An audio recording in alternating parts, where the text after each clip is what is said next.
Would you mind standing in for me? Just for the shot. With production being halted because of the coronavirus, we're just going to have to be that little bit more patient for the new season of The Handmaid's Tale on Hulu. What's the status of the new season? Because I know you were into it and then... Yeah, so we shot about 2 weeks on it. We had just started. We'd obviously done all the prep since January, and then we started shooting. Must have been right at the beginning of March, and then shut down on March 13th after 2 weeks. And so we have basically a full season to shoot. Star, executive producer, and soon-to-be director Elisabeth Moss says the unscheduled hiatus is both a blessing and a curse.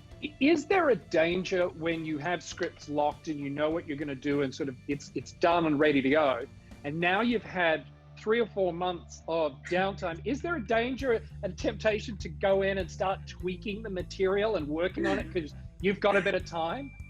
Definitely.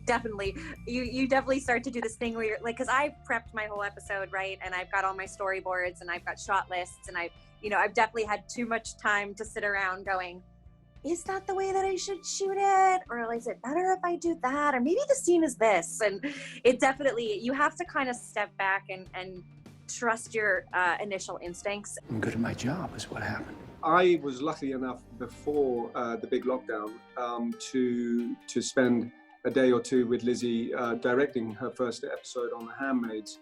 And she is a complete natural. You know, there are many actors that do segue into the shoes of director from actor, and she's just one of those. And I wouldn't be surprised if her career, involves incredible films. You have 2 weeks to prep one episode, and now all of a sudden we've had months.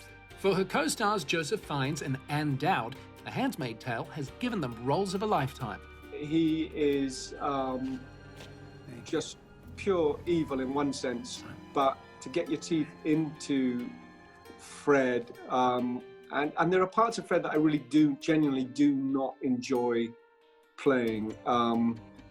But in terms of what it offers me as an actor to stretch and to go to uncomfortable places, to try and bring a sense of, I guess, humanity to what in the book is drawn out in a very sketchy way, and to flesh him out a bit more has been really compelling. When a scene lands well and you're in it, and you're able to drop the armor and land in the scene, there's nothing quite like it. So I find great sympathy for her, because someone said to me once, I can't claim credit for it, who hurt her?